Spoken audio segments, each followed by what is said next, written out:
Hello అండి, అందరికీ నమస్తే. Good morning. నేను మీ శ్రీనివాస్ని. తెలుగు వార్తాపత్రిక విశ్లేషణ వీడియోకి స్వాగతం. ప్రతి ఒక్కరూ లైక్ చేయండి.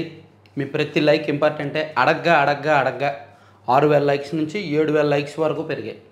7,000కు మించి అయితే లైక్స్ రావడం లేదు. వ్యూస్ అరౌండ్ ఒక 30,000 దగ్గర ఉన్నాయి. అంటే అన్సీజన్ కాబట్టి పెద్దగా సంచలనాలు, స్పైసీ మసాలా, పొలిటికల్గా బాగా వైరల్ వార్తలు ఏమీ లేవు కాబట్టి వ్యూస్ 30,000-35,000 కామనే. అదే ఒక పెద్ద అరెస్టులు కానీ పెద్ద సెన్సేషన్స్ కానీ ఉంటే ఒక 40,000-45,000 వెళ్తాయి. అది నేను ఎక్స్పెక్ట్ చేయగలను. కానీ లైక్స్ మాత్రం 6,000-7,000 మధ్య ఉండిపోతున్నాయి. అంటే 30,000 మంది చూస్తున్నప్పుడు కనీసం ఒక సగం మంది లైక్ చేస్తే అంటే వీడియో నెక్స్ట్ లెవెల్కి వెళ్తుంది, సబ్స్క్రైబర్ సంఖ్య పెరుగుతుంది. సో మనం అంటే కంటెంట్లో కొంచెం ఉన్నట్టు థంబ్నెయిల్లో ఏముందో అదే కంటెంట్ చెప్తాము. స్పైసీ మసాలా గాసిప్స్ దాని జోలికి వెళ్ళాం కాబట్టి ఇలా ఛానల్ స్లోగా ఆర్గానిక్గా గ్రోత్ అవుతుంది. నేను మొదటి నుంచి ఆర్గానిక్ గ్రోత్ నేను నమ్ముకున్నాను. ఏదో ఓవర్ నైట్లో సబ్స్క్రైబర్స్ వచ్చేయాలి, నేనేమో షార్ట్స్ పెట్టట్లేదు, ఫేక్ హెడ్డింగ్లు, క్లిక్ బైట్స్ పెట్టట్లేదు. సో అందుకే ఆర్గానిక్ రీచ్ని మీరు అందరూ సపోర్ట్ చేయండి. ప్రతి ఒక్కరూ లైక్ చేయండి అండ్ హైప్ చేయండి. చూడండి, ఈరోజు చాలా అంశాలు ఉన్నాయి. ఏలూరు పోలీసులు ఈ మధ్య ఒక పెద్ద సైబర్ క్రైమ్ని ఇన్వెస్టిగేట్ చేసి ఇతర రాష్ట్రాల్లో ముంబైలోను, ఢిల్లీలోను, జంషెడ్పూర్లోను, ఉత్తరప్రదేశ్లోను ఉన్న 11 మంది సైబర్ నేరగాలను అరెస్ట్ చేశారు కదా. ఈ కేసు పరిశోధనలో వాళ్ళకి కమిషన్ల కోసం బ్యాంక్ అకౌంట్లు తాకట్టు పెడుతున్న వ్యక్తులు కొంతమంది తారసపడ్డారు. అలాగే బ్యాంకులో పనిచేస్తున్న ఉద్యోగులే సైబర్ నేరగాళ్లకు సహకరిస్తూ ఈ అకౌంట్ల వివరాలను ఇస్తున్న దాఖలాలు కూడా కొన్ని వాళ్ళకి తారసపడ్డాయి. ఖాతాల కంట్రీలు, కమిషన్ల కోసం బ్యాంక్ అకౌంట్ల తాకట్టు, సైబర్ నేరగాళ్లకు వెన్నెముగ్గా మనీ మూల్ అగ్రిగేటర్లు, వ్యవస్థీకృతంగా నేరదంద. ఇది ఈ మ్యూల్ అగ్రిగేటర్లు అంటే ఈ మ్యూల్ ఖాతాలు అనేవి కేవలం సైబర్ నేరగాళ్ళకే కాదు, ఈ మద్యం స్కామ్లో కూడా, ఈవెన్ వైసీపీ హయాంలో జరిగిన మద్యం స్కామ్లో కూడా ఒక మ్యూల్ ఖాతాలనే వైసీపీ వాడుకున్నారు. అప్పుడు నాయకులు వాడుకొని దానిలో డబ్బులు వేసి ఆ డబ్బులను కంపెనీలోకి మళ్లించి ఆ కంపెనీ నుంచి మరో కంపెనీలోకి మళ్లించి దాన్ని వైట్గా మార్చుకున్నారు. అలాగే సైబర్ క్రైమ్లో కూడా అంటే బ్లాక్ మనీని వైట్గా మార్చడానికి ఈ మ్యూల్ ఖాతాలు ఉపయోగపడుతున్నాయి. మీ బ్యాంకు ఖాతాల వివరాలు ఇవ్వండి, అందులో కొంత డబ్బు జమ చేస్తాం, ఆ మొత్తాన్ని తర్వాత వేరే ఖాతాలోకి మళ్ళీ బదిలీ చేయించుకుంటాం, ప్రతిగా మీకు 10% కమిషన్ చెల్లిస్తాం అంటూ టెలిగ్రామ్, వాట్సాప్ గ్రూపులు, డార్క్ వెబ్ల్లో ప్రకటనలు ఇచ్చి మరి అంతర్జాతీయ సైబర్ నేరగాళ్ల ముఠాలు మనీ మూల్స్ను, నేర కార్యకలాపాల కోసం బ్యాంకు ఖాతాలను అద్దెకి ఇచ్చేవారు ఉచ్చులోకి దించుకున్నారు. దీనికోసం మనీ మూల్ అగ్రిగేటర్ల పేరిట వ్యవస్థీకృత దందా నడుస్తోంది. సైబర్ నేరగాళ్లకు ఆర్థికంగా వెన్నుముగా పనిచేస్తున్న మనీ మూల్ అగ్రిగేటర్ల వ్యవహారంలో కొందరు బ్యాంకు మేనేజర్లు, పోలీసు సిబ్బంది పాత్రదారులుగా ఉంటున్నారు. ఏలూరు 2వ పట్టణ పోలీస్ స్టేషన్ పరిధిలో ఇటీవల నమోదైన ఓ డిజిటల్ అరెస్ట్ కేసును ఏలూరు జిల్లా ఎస్పీ కొమ్మి ప్రతాప్ శివకిషోర్ దర్యాప్తు చేస్తుంటే ఈ మనీ మూల్ అగ్రిగేటర్ల వ్యాపారం బయటపడింది. సో అంటే మనం ఒక బ్యాంక్ అకౌంట్ ఓపెన్ చేసి మన అకౌంట్ సైబర్ నేరగాళ్ళకో లేదంటే ఈ బ్లాక్ మనీ గాళ్ళకో అవినీతి పరులకో ఇచ్చేస్తే వాళ్ళు దానిలో అమౌంట్ డిపాజిట్ చేసిన ప్రతిసారి మనకు కమిషన్ ఇస్తారు. రేపు పొద్దున అది బయటపడితే ఓకే, దొంగలు అందరూ బయటపడరు కదా. బయటపడినంతకాలం దొంగతనం బయటకు ఉండదు, దొరగానే ఉండొచ్చు. బయటపడితే వెళ్ళి పోలీసులకి నాకేం సంబంధం లేదండి, నన్ను ఎవరో అడిగారు, కమిషన్ కోసం కక్కుర్తిపడ్డానని చెప్పేయచ్చు. సో దీన్ని హైలైట్ చేశారనమాట. పంధా మార్చిన చంద్రబాబు జిల్లాల పర్యటనలో నాయకులకు కటువుగానే హెచ్చరికలు, పదవుల పంపిణీలో సామాజిక సమతూకం పాటించకపోతే మందలింపు, ప్రభుత్వ అభివృద్ధి సంక్షేమ కార్యక్రమాల్లో పాల్గొనని వారికి అక్షంతలు. సో మొత్తం 175 నియోజకవర్గాల్లో కూడా మంత్లీ సర్వేలు జరుగుతున్నాయండి. ఆ సర్వేలు జరిగి ఆ సర్వే రిపోర్ట్స్ ఆధారంగా ఏ నెల ఎవరు వెనుకబడుతున్నారు, ఏ ఎమ్మెల్యేలు వెనుకబడుతున్నారు అనేది ఖచ్చితంగా గుర్తించి వాళ్ళని చంద్రబాబు గారు ఎప్పటికప్పుడు మందలిస్తూ వస్తున్నారు. ఇదిగోండి, ప్రతి నియోజకవర్గంలోనూ సర్వే, అన్ని చోట్ల సమాచారం తెప్పించుకుంటున్నా. నేతలు కార్యకర్తలు మనసెరిగి నడుచుకోవాలి. 3న రైతు సేవా కేంద్రాల్లో కార్యశాలలు, 5న మెగా పేరెంట్ టీచర్ మీటింగ్లో పాల్గొనాలి. పార్టీ శ్రేణులకు చంద్రబాబు దిశానిర్దేశం. కొంతమంది ఎమ్మెల్యేలు ఫస్ట్ టైం ఎమ్మెల్యేలు అయిన వాళ్ళు ముఖ్యంగా ఇంకా మరీ విడ్డూరంగా, మరీ అవినీతి దౌర్జన్యాలు దందాలు ఎక్కువైపోయి వ్యవహరిస్తున్నారు కాబట్టి వాళ్ళ మీద ఒక నిఘా పెట్టి కొన్ని నియోజకవర్గాల విషయంలో 24/7 స్పెషల్ టాస్క్ ఫోర్స్ నిఘా పెట్టి సమాచారం తెప్పించుకుంటున్నారు. అలాగే అన్ని నియోజకవర్గాల నుంచి కూడా ప్రతి నెల సర్వే చేయించి సమాచారం తెప్పించుకుంటున్నారు చంద్రబాబు గారు. దానిలో ఎవరైనా లైన్ దాటుతుంటే వాళ్ళని హెచ్చరిస్తూ జనరల్ చేసి అందరినీ చెప్తున్నారనమాట. అధినేత చేతిలో అందరి చట్టాలు. నియోజకవర్గాల్లో పదవుల కేటాయింపులో సామాజిక సమతూకం పాటించారా లేదా? 2024 ఎన్నికల్లో కూటమికి ఎన్ని ఓట్లు వచ్చాయి? ఇప్పటికిప్పుడు ఎన్నికలు జరిగితే ఎన్ని వస్తాయి? ఎమ్మెల్యేల పనితీరు, ప్రజల్లో స్పందన ఏంటి? నియోజకవర్గంలోని పార్టీ నాయకుల్లో ఎవరైనా పార్టీకి దూరంగా ఉంటున్నారా? ఇలా సమస్త సమాచారం అధినేత చేతిలో పెట్టుకుంటున్నారు. ఆశించిన పనితీరు లేని వారిని సున్నితంగా హెచ్చరిస్తున్నారు. ఇది ఎమ్మెల్యేలు. ఎందుకంటే నిజంగా చెప్పుకోవాలంటే ఇప్పుడున్న ఎమ్మెల్యేల బ్యాచ్లో చాలామంది వాళ్ళకి ఆ విలువ తెలియట్లేదు, పదవి విలువ తెలియట్లేదు, ఆ హుందాతనం తెలియట్లేదు, మరీ చిల్లరగా వ్యవహరిస్తున్నారు. కాబట్టి సీఎం గారు కూడా అప్రమత్తమై ఎప్పటికప్పుడు సర్వే రిపోర్ట్స్ తెచ్చుకుంటున్నారు. ఇక సర్పై చర్చించాల్సిందే. ప్రతిపక్షాల డిమాండ్. ఎటువంటి హామీ ఇవ్వని ప్రభుత్వం. నేటి నుంచి పార్లమెంటు శీతాకాల సమావేశాలు. ప్రత్యేక సమగ్ర సవరణ, ఓటర్ల జాబితాలో ప్రత్యేక సమగ్ర సవరణ అంశం విపక్ష పార్టీలు వ్యతిరేకిస్తున్నాయి. బీహార్లో విపక్ష పార్టీలు వ్యతిరేకించినా అక్కడ ఈసీ పూర్తి చేసింది. ఇప్పుడు పశ్చిమ బెంగాల్ మీద పడ్డారు. అక్కడ మమతా బెనర్జీ అస్సలు వద్దు అంటున్నారు. అలాగే తమిళనాడు విషయంలో కూడా స్టాలిన్ ప్రభుత్వం కూడా ఒప్పుకోవట్లా. ప్రతిపక్ష పార్టీలు అస్సలు దానికి ఒప్పుకోవట్లా. కానీ అధికార పక్షం మాత్రం సమగ్ర ఓటర్ల జాబితా సవరణ విషయంలో ముందుకు వెళ్ళడానికి సిద్ధంగా అవుతుంది ఈసీ కూడా. సో ఇక్కడ ప్రతిపక్షాలు మాత్రం స్ట్రాంగ్గా ఉన్నాయి. ఇప్పుడు ఈ రోజు నుంచి పార్లమెంట్ శీతాకాల సమావేశాలు జరగబోతున్నాయి. ఈ సమావేశాల్లో ఈ పాయింట్ని రైట్ చేయడానికి చాలా పార్టీలు సిద్ధంగా ఉన్నాయన్నమాట. పార్లమెంట్ శీతాకాల సమావేశాల్లో ప్రత్యేక సమగ్ర సవరణపై చర్చించాల్సిందేనని ప్రతిపక్షాలు డిమాండ్ చేశాయి. దీంతోపాటు ఢిల్లీ పేలుడు నేపథ్యంలో జాతీయ భద్రత, కార్మిక కోడ్లపైన చర్చించాలని కోరాయి. అయితే ఈ అంశాలపై ప్రభుత్వం ఎటువంటి హామీ ఇవ్వలేదు. సభలు సజావుగా సాగేందుకు ప్రతి ఒక్కరూ సహకరించాలని, స్తంభింపజేయొద్దని విజ్ఞప్తి చేసింది. సోమవారం నుంచి ప్రారంభం కానున్న పార్లమెంటు శీతాకాల సమావేశాల నేపథ్యంలో ఆదివారం ఢిల్లీలో అఖిలపక్ష సమావేశం నిర్వహించారు. 2 గంటల పాటు జరిగిన ఈ సమావేశంలో 36 రాజకీయ పార్టీలకు చెందిన 50 మంది ప్రతినిధులు హాజరయ్యారు. ఇలా ఒక్కో పార్టీ నుంచి హాజరై చర్చించారు. ఇక పోలవరం కుడి కాలువ గురించి మనందరికీ తెలుసు. ఇదిగో గోపాలపురం, ఏలూరు, గన్నవరం మీదుగా విజయవాడలో కృష్ణానదిలో కలుస్తోంది. అక్కడి నుంచి ఇస్తున్నారు. మరి పోలవరం ఎడమ కాలువ ఎక్కడి వరకు వచ్చింది? అక్కడ పురుషోత్తంపట్నం దగ్గర ఎత్తిపోతలు కట్టి ఉత్తరాంధ్ర వరకు కూడా ఆ నీటిని మళ్లించడానికి పోలవరం ఎడమ కాలువ. వైసీపీ హయాంలో అస్సలు 1% కూడా పనులు జరగలేదు. కూటమి వచ్చాక ఈ 9 నెలల్లో 564 కోట్ల పనులు పూర్తి చేశారంట. ఇదిగోండి పోలవరం ఎడమ కాలువ పనులు ఏ విధంగా జరుగుతున్నాయని చూపించారు. ఉత్తరాంధ్రకు గోదావరి జలాలు మళ్లించే పోలవరం ఎడమ కాలువ పనులు వేగంగా సాగుతున్నాయి. పోలవరం ప్రధాన డ్యాం నిర్మాణం 2027 డిసెంబర్కు పూర్తి కానుంది. ఈలోగా 2026 ఖరీఫ్ సీజన్ నాటికే ఈ ఎడమ కాలువ నుంచి అనకాపల్లి జిల్లాలో 1.5 లక్షల ఎకరాలకు నీళ్లు అందించేలా పనులు చేస్తున్నారు. గోదావరిపై ఇప్పటికే పురుషోత్తంపట్నం ఎత్తిపోతల, పుష్కర ఎత్తిపోతల పథకాలు ఉన్నాయి. ఆ రెండింటి ద్వారా గోదావరి వరద సమయంలో వచ్చే సీజన్లోనే జలాలు ఉత్తరాంధ్ర భూములను సస్యశ్యామలం చేయనున్నాయి. అందుకు అనుగుణంగా కూటమి ప్రభుత్వం కేవలం 9 నెలల్లో 564 కోట్ల విలువైన పనులు పూర్తి చేసింది. ఇందులో 261 కోట్ల బిల్లులు చెల్లించారు. మరో 282 కోట్ల బిల్లులు చెల్లించాలి. అవి కూడా చెల్లిస్తే పనులు ఇంకా స్పీడప్ అవుతాయి. అంటే కాలువ తవ్వకం, దానికి కాంక్రీట్ లైనింగ్ నిర్మాణం ఇదంతా పూర్తయ్యే అవకాశం ఉందని చెప్తున్నారు. సో ఈ ఎడమ కాలువ నిర్మాణం పూర్తయితే వైజాగ్, అనకాపల్లి ఈ ప్రాంతాలన్నింటికీ కూడా నీరు అందించగలరు. అంటే గోదావరి వరద జలాలు ఇటు పట్టిసీమ ద్వారా కుడి కాలువ ద్వారా ఎలా అయితే మళ్లిస్తున్నారో అటు పురుషోత్తంపట్నం నుంచి ఎడమ కాలువ కూడా మళ్లించడానికి సన్నాహాలు అన్నమాట. అది ఇవన్నీ ఈనాడు ఫస్ట్ పేజీ. తర్వాత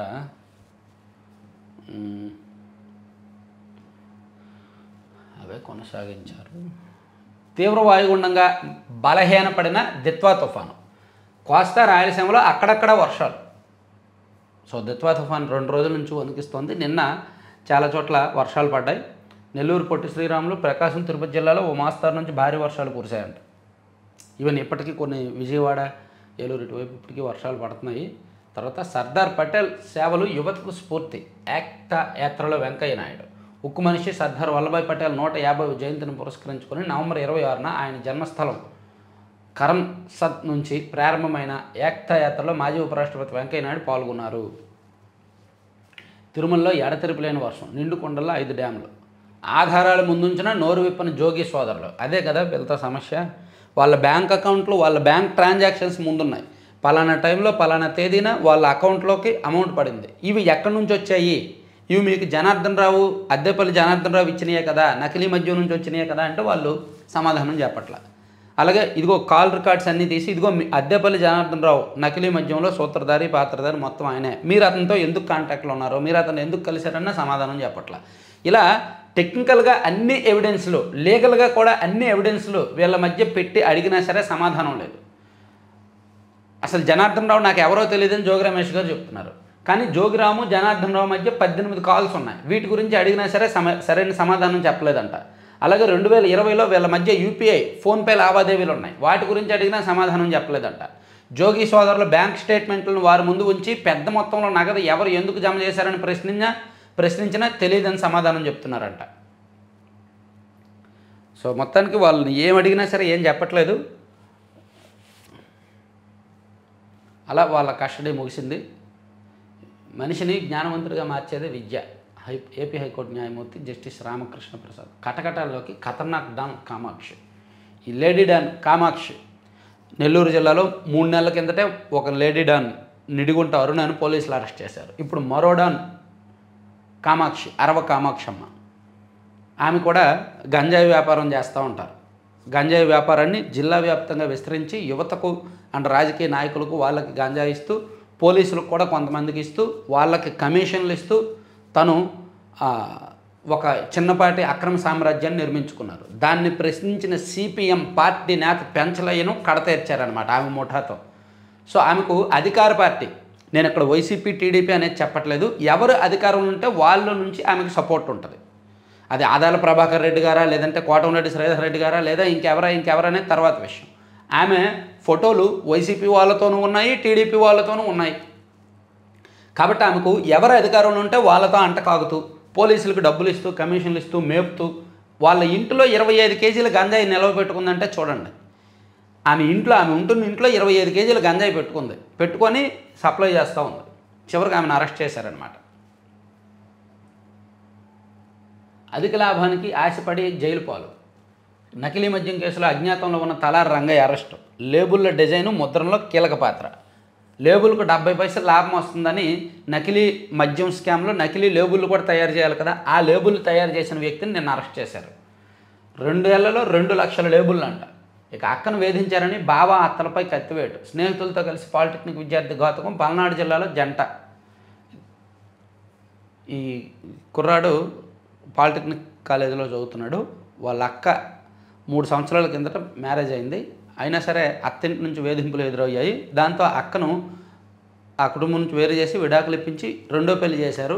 రెండో పెళ్లి చేసినా సరే ఈ మొదటి భర్త నుంచి వేధింపులు వస్తుండటంతో ఇంకా మొదటి భర్తను అండ్ ఆయన తల్లిని ఇద్దరిని కూడా తమ్ముడు కడతీర్చాడనమాట.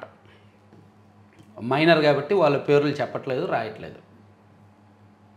గర్భం దాల్చిన 14 ఏళ్ల బాలిక. ధర్మవరంలో ఒక 14 ఏళ్ల బాలిక మీద పెంపుడు తండ్రి అండ్ అతని బావమరిది అత్యాచారం చేసి గర్భవతం చేశారు. అదొక కేసు నమోదైంది. స్వర్ణ చతుర్భుజి అంటే వాజ్పేయి గుర్తొస్తారు. మండపేట విగ్రహావిష్కరణలో భాజపా రాష్ట్ర అధ్యక్షుడు మాధవ్.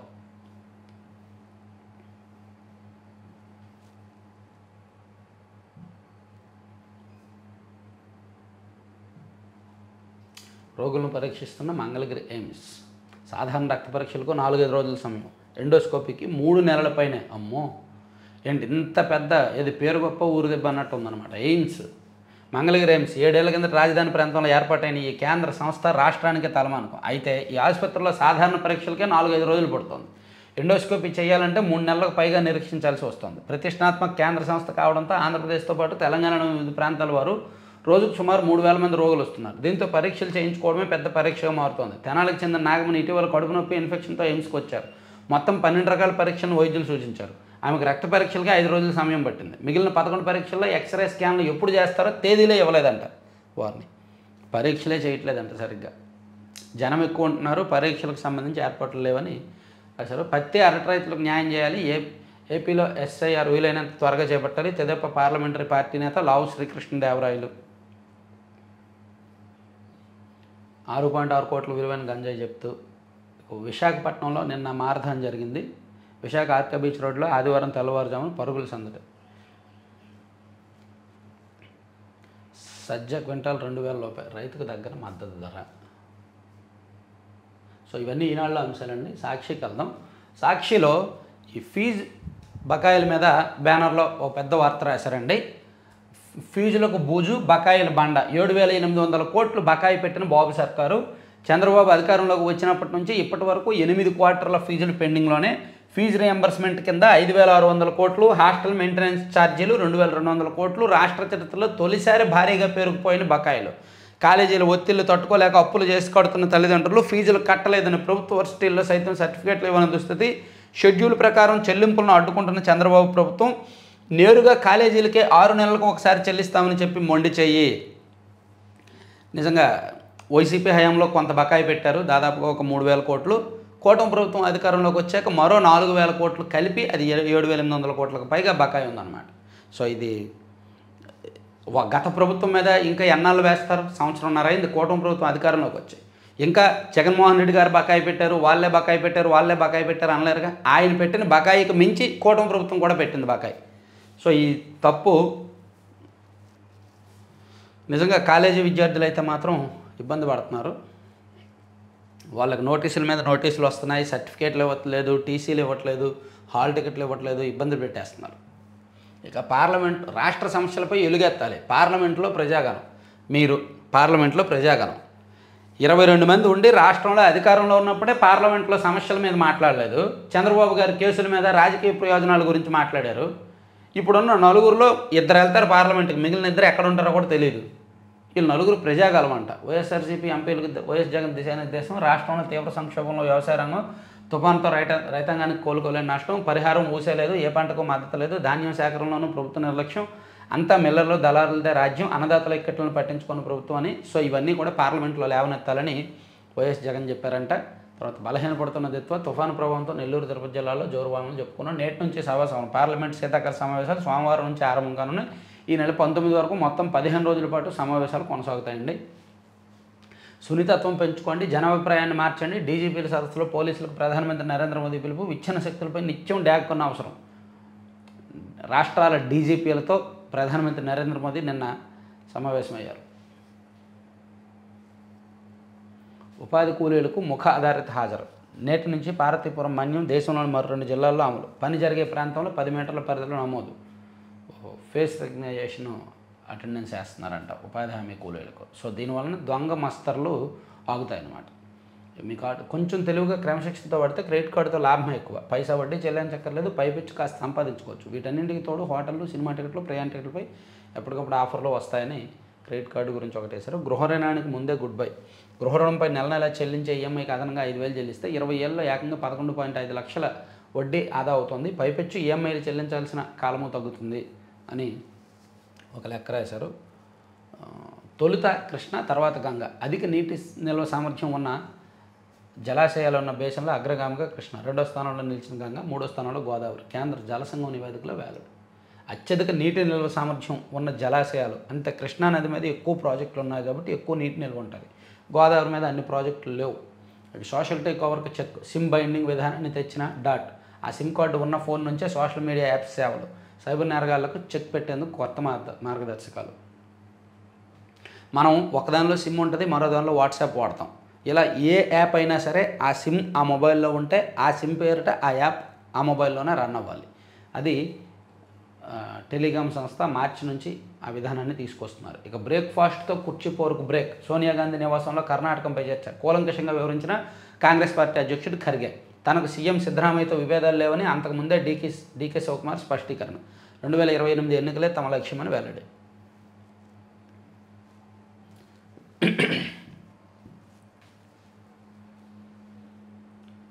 రబీలో 70,000 విత్తనాలు సబ్సిడీ విత్తనం పంపిణీ. బకాయిల బండ. దేశం నవీన ఆలోచనలకు ప్రతిబింబం. అంతరిక్ష పర్యావరణ వ్యవస్థకు ఇన్ఫినిటీ క్యాంపస్ ఊపు. విద్యా సంస్కరణలో ప్రగతిపై శ్వేతపత్రం ఇవ్వాలి. Andhra Pradesh parents association demand. అమరావతిలో ఆప్కా ప్రధాన కార్యాలయం.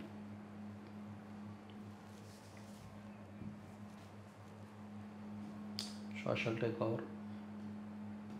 విశాఖలో భూదోపిడి. శాసనమండలి విపక్ష నేత బొత్స సత్యనారాయణ ధ్వజం. ఓపెన్ ఆక్షన్ లేకుండానే నచ్చిన వారికి ఇష్టారాజ్యంగా కేటాయింపులు. రియల్ ఎస్టేట్ సంస్థలకు మాత్రం ఎకరం 99 పైసలకు.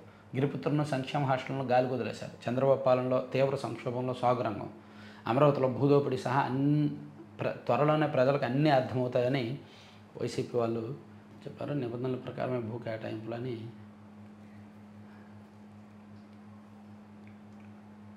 ఓకే, ఇవన్నీ సాక్షి అంశాలు పక్కన పెడితే ఆంధ్రజ్యోతికి వెళ్తే, ఆంధ్రజ్యోతిలో ఈ లేడీ డాన్ల గురించి బ్యానర్లో వేశారు. ఇప్పుడు నెల్లూరు జిల్లా నిడిగుంటవరన, అలాగే కామాక్షమ్మ వీళ్ళు ఎలాగ ఉన్నారో ఈ రాష్ట్రాల్లో ఇతర తరహాల్లో కూడా లేడీ డాన్లు ఉన్నారంట.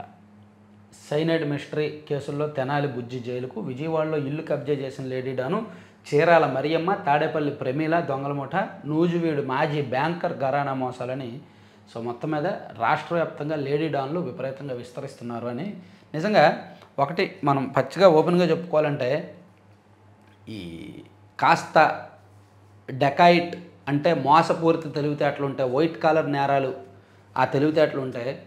లేడీస్ చేసే తప్పులను ఎవ్వరూ అడ్డుకోలేరు. ఎందుకంటే వాళ్ళ దగ్గర అన్ని రకాల ఆయుధాలు ఉంటాయి. వాళ్ళు ఏం చేయాలనే చేయొచ్చు.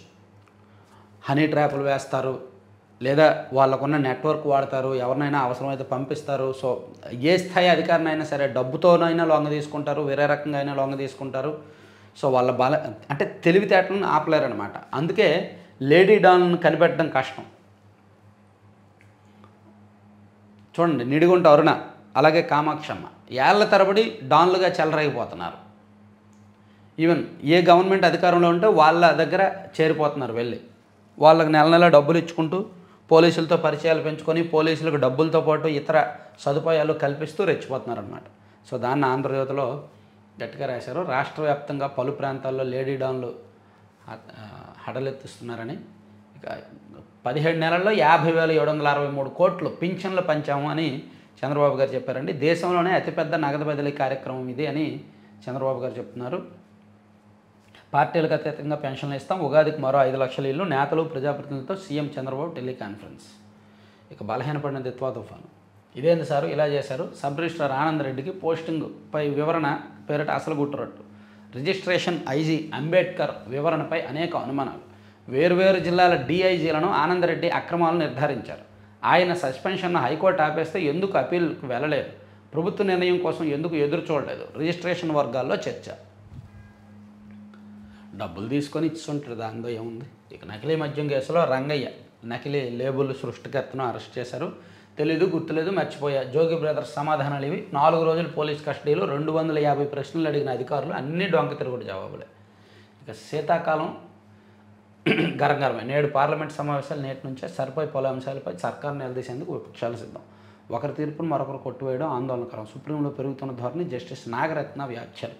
సుప్రీంలో ఉన్న ధర్మాసనంలో ఒక ధర్మాసనం ఇచ్చిన తీర్పును మరో ధర్మాసనం కొట్టివేయడం ఈ మధ్య ఎక్కువ అవుతుంది, అది చెప్పారు. ఇక మరో కీలకమైన అంశం చూడొచ్చండి. నేడు వరల్డ్ ఎయిడ్స్ డే. సో ఈ సందర్భంగా ఎయిడ్స్ నియంత్రణ సంస్థ ఒక రిపోర్ట్ రిలీజ్ చేసింది. ఆ రిపోర్ట్లో ఐటీ ఎంప్లాయీస్లో ఎక్కువగా ఉందంట. సో ఒకసారి అప్రమత్తంగా ఉంటే బెటర్. ఆ రంగానికి చెందిన వారిలో ఇటీవల పెరుగుతున్న కేసులు. ఎందుకంటే విచ్చలవిడిగా వీకెండ్ పార్టీలకు వెళ్తారు, విచ్చలవిడిగా పాల్గొంటారు.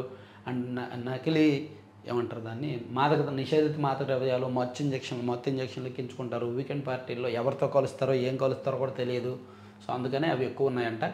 అలాగే వ్యవసాయ కార్మికుల్లో కూడా ఎక్కువగా ఉంది. అవగాహన లేమితో వలసలతో రిస్క్. ఐటీ వ్యవసాయ రంగాల వారికి హెచ్ఐవి పరీక్షలు పెంచాలని సూచన. ఇక అక్క కళల్లో ఆనందం కోసం బాగా ఆ డీల్ తర్వాతే ఈ డీల్. ఇక చనిపోయిన ప్రియుడిని పెళ్ళాడిని ప్రియురాలు. యువకుడిని దారుణంగా యువకుడి తండ్రి సోదరులు కులాంతర వివాహానికి సిద్ధమైనందున మహారాష్ట్రలో నాందేడ్లో కులోన్మాద స్థానిక సాంప్రదాయం ప్రకారం ప్రియుడి మృతదేహంపై పసుపు పూసి పెళ్ళాడిన యువతి. పోలీసుల అదుపులో నిందితులు.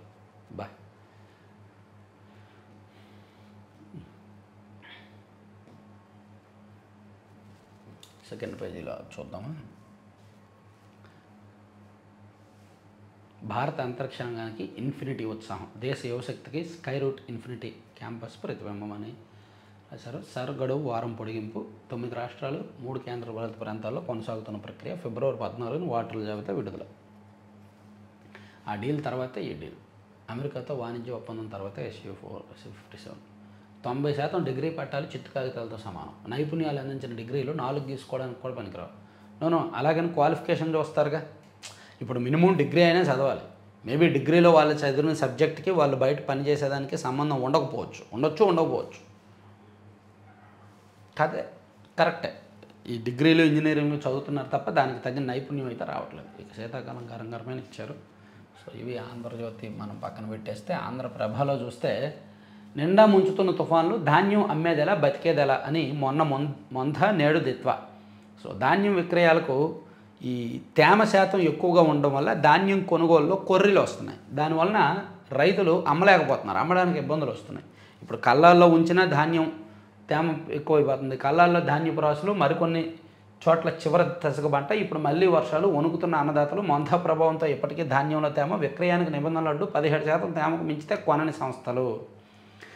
ఎప్పుడైతే ప్రభుత్వ ధాన్యం కొనుగోలు కేంద్రాల్లో కొనరో అప్పుడు మిల్లర్ల దగ్గరికి వెళ్తారు. మిల్లర్లు వాళ్ళకి నచ్చిన రేటే ఇస్తారు. ఇస్తే ఇవ్వు, లేకపోతే లేదంటారు అంతే. ఇక రాజధానిలో రియల్ భూమిని మరో వార్త రాశారు. అమరావతి వైపు పెట్టుబడిదారుల చూపు. వెల్లువల వెంచర్లు, కొనుగోలుదారుల ఆసక్తి. రియల్ ఎస్టేట్ వ్యాపారుల సందడి. ఒక్కసారిగా భూముల ధరలు రెక్కలు. చదరపు గజం ధర 2 నుంచి 9 రెట్లు పెరుగుదల. కీలక ప్రాంతాల్లో ఎకరం ధర 20 కోట్ల పైమాట. అభివృద్ధిపై ప్రభుత్వం వేగంగా అడుగులు. సో ఇక్కడ అమరావతిలో నిజంగానే రియల్ ఎస్టేట్ అయితే పెరిగింది, కానీ రేటు అమాంతం పెంచేశారనమాట. అక్కడ వాళ్ళు అందరూ కూడా సిండికేట్ అయిపోయి ఏం చేశారంటే, ₹1,00,000ది 1,50,000 2 లక్షలకు పెంచడం న్యాయం, కానీ ₹1,00,000 5 లక్షలకు పెంచేశారు. అందుకే అమరావతిలో కొనుగోలు విషయంలో ఆలోచిస్తున్నారు. రేట్లు అయితే మాత్రం బాగా పెరిగిన మాట వాస్తవమే. ప్రజలతో మమేకం అయితేనే రాజకీయ మనుగడ. పరిశోధనలు బుల్లెట్ స్పీడు. నేరాల నెరజాన. నెల్లూరు జిల్లాలో రేడిడన్ అరవ కామాక్షి గంజాయి బ్యాచ్ టీం లీడర్. దందాలకు అడ్డొస్తే అంతమందించడమే. ఇప్పటికే ఆమెపై 5 కేసులు. గంజాయి అమ్మకాన్ని అడ్డుకున్నందుకే పెంచలయ్యా. కామాక్షి సహా 7గురిని అరెస్ట్ చేసిన నెల్లూరు పోలీసులు. ఆమె ఇంట్లో సోదాలు 25 కేజీల గంజాయి. రాజకీయాల ముసుగులు, అక్రమాలు అంతే, ఎవరి అధికారంలో. పరకమని చోరీ కేసులో పాపారు బయలుదేరాలో కొలిక్కి చేరిన సిట్ దర్యాప్తు ఉత్కంఠ. గడువు ముగిసిన నేపథ్యంలో రేపు హైకోర్టుకు నివేదిక. నెల రోజుల్లో 40 మందిని విచారించిన దర్యాప్తు బృందం. నిందితుల్లో టీటీడీ అధికారులు, నేతలు. కొలిక్కిరాని సతీష్ కేసు. ఇక నిన్న జరిగిన సౌత్ ఆఫ్రికాతో జరిగిన వన్డే మ్యాచ్ మేబీ అందరూ చూసే ఉంటారు. రోహిత్ శర్మ వన్డేల్లో అత్యధిక సిక్సర్లు, 352 సిక్సర్లతో రికార్డు, వరల్డ్ రికార్డు. అలాగే వన్డేల్లో అత్యధిక సెంచరీలు విరాట్ కోహ్లీ, సచిన్ రికార్డును బ్రేక్ చేశారు. వాళ్ళిద్దరు పార్ట్నర్షిప్ కూడా నిన్న మోర్ దాన్ 140కి పైగా పార్ట్నర్షిప్ కూడా ఉంది వాళ్ళది. సోనియా రాహుల్పై మరో కేసు. నేషనల్ హెరాల్డ్ కేసులో కొత్త మలుపు. ఈడీ సమాచారంతో ఢిల్లీ ఈఓడబ్ల్యూ చర్యలు. ఎఫ్ఐఆర్లో అగ్రనేతలతో పాటు మరో 4 పేర్లు. ఇది అయిపోయి ఈనాడులో ఒక్కసారి నేషనల్ జాతీయ అంశాలు చూద్దామండి. మిథిలా చిత్రకళతో రామాయణ గాథ. బీహార్లోని ముజఫర్పూర్ కళాకారుడు సుజిత్ శ్రీవాస్తవ రామాయణ కథను సాంప్రదాయ మిథిలా చిత్రకళతో అందంగా చిత్రీకరించారు. వావ్. సిద్ధార్థ నవలతో హిందీ నేర్చుకుని స్వీడన్లో బోధిస్తున్న హ్యాన్స్ వర్నర్. నేషనల్ హెరాల్డ్ కేసులో సోనియా రాహుల్పై కొత్త ఎఫ్ఐఆర్. నేషనల్ హెరాల్డ్ కేసులో కాంగ్రెస్ అగ్రనేతలు సోనియా గాంధీ, రాహుల్ గాంధీ తదితరులపై ఢిల్లీ పోలీసులు కొత్త ఎఫ్ఐఆర్ నమోదు చేశారు. ఈ వ్యవహారంలో నగదు అక్రమ చలామణి జరిగిందని ఎన్ఫోర్స్మెంట్ డైరెక్టరేట్కు ఫిర్యాదు అందిన సంగతి తెలిసిందే. వ్యక్తిగత ప్రయోజనాల కోసం వీరు తమ పదవులను దుర్వినియోగం చేశారనేది ఆ ఫిర్యాదు. అమెరికాలో కాల్పుల కలవరం, 9 మృతి, 10 మందికి గాయాలు. అన్నం కోసం వెళ్తే ప్రాణం తీశాడు. పెళ్లి విందులో బాలుడిపై హెడ్ కానిస్టేబుల్ కాల్పులు. అవినీతి కేసుల్లో క్షమాభిక్ష ప్రసాదించింది. వారానికి 3 సార్లు కోర్టుకు వెళ్లాల్సి వస్తుంది. ఇజ్రాయెల్ అధ్యక్షుడికి నెతన్యాహు లేఖ. కిడ్నీ ఇచ్చి ప్రాణం పోసి 21 ఏళ్ల ఇన్ఫ్లుయెన్సర్కు మూత్రపిండం ఇచ్చిన తండ్రి. శ్రీలంకలో 334 తుఫాను ప్రభావంతో శ్రీలంకలో 334 మంది మరణించారంట. A320 విమానాల్లో సాఫ్ట్వేర్ అప్డేషన్ పూర్తి, ప్రకటించిన డీజీసీఏ. ప్రియుడిని చంపిన సోదరులు, మృతదేహాన్ని పెళ్ళాడిని యువతి. బెదిరింపు కేసులో కంచన్ ప్రీత్ ఊరట. శిరోమణి అకాలీదళ్ నాయకుడు సుఖ్వీందర్ కౌర్ రంధావా కుమార్తె కంచన్ ప్రీత్ కౌర్కు ఓ తాజా కేసులో కోర్టు నుంచి ఊరట పొందారు. ఆహారాన్ని ఎత్తుకెళ్తున్న వరద బాధితులు. ఇండోనేషియాలో దారుణ పరిస్థితి. ఇండోనేషియాలోని సుమత్రా దీవులో వరదలకు గురైన ప్రాంతాల్లో ప్రజలు ఆకలి దప్పులతో అలమటిస్తున్నారు. ప్రాణాలు నిలుపుకోవడానికి ఆహారాన్ని ఎత్తుకెళ్తున్నారు. చూసారా, శ్రీలంక అండ్ ఇండోనేషియా ఈ పరిస్థితితో పోలిస్తే మన ఆంధ్రప్రదేశ్లో పెద్ద పెద్ద తుఫాన్లను మనమే ఒక రకంగా ధీటుగా ఎదుర్కొంటున్నాం. మన దగ్గర ఇటువంటి దారుణమైన పరిస్థితులు అయితే లేవు కదా. ఇంత ప్రాణ నష్టము జరగలేదు, ఆహారం కోసం కూడా ఇంత దారుణమైన పరిస్థితి జరగలేదు. పునరావాస కేంద్రాలు ప్లాన్ చేశారు, ముందే పెట్టారు, అక్కడ ఇన్ టైంలో అన్నీ చేర్చారు. అది ప్రీ ప్లాన్, ముందస్తు ప్రణాళిక లాభం అనమాట. ఇక పెళ్లిలో వైరు వర్గాల మధ్య కాల్పులు, 2 అతిథుల మృతి. సో ఇవన్నీ 3 పత్రికల్లో వచ్చిన వార్తాంశాలు. చివరి వరకు చూసిన ప్రతి ఒక్కరికి ధన్యవాదాలు. ఛానల్ని ఇంకాస్త ముందుకు తీసుకువెళ్ళండి, లైక్ చేయండి, షేర్ చేయండి. ప్రతి ఒక్కరు మీరందరూ కూడా లైక్ చేస్తేనే మనకు వ్యూస్ పెరుగుతాయి. Thank you.